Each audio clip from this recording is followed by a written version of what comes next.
Pinananatili ng Monetary Board ng Bangko Sentral ng Pilipinas ang mga key interest rates nito. At makikita rin na tataas ang risk-adjusted inflation forecast nito sa susunod na taon. Si Denise Osorio sa report. Nananatiling positibo ang inflation forecast sa gitna ng mataas na presyo sa transportasyon, pagkain, kuryente at langis. Pero ayon sa Bangko Sentral ng Pilipinas, nag-improve ang risk-adjusted inflation prediction para sa taong 2024 mula 4% sa 3.8%. 3.8% was better than expected, and actually it's better than it looks because that included some positive base effects.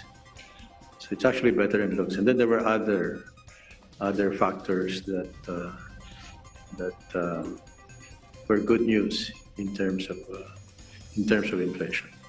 Para sa taong 2025 naman, nakikitang tataas ang inflation prediction mula 3.5% hanggang 3.7%.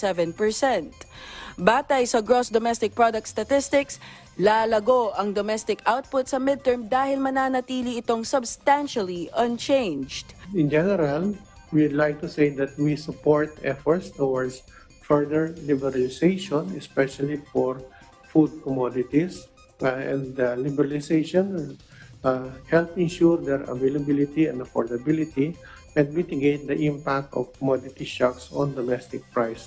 Siniguro ng BSP na malakas ang suporta para sa mga non-monetary actions ng administrasyon. Ito ay para maibsan ang pagtaas ng presyo ng pagkain at mabawasan ang impact nito.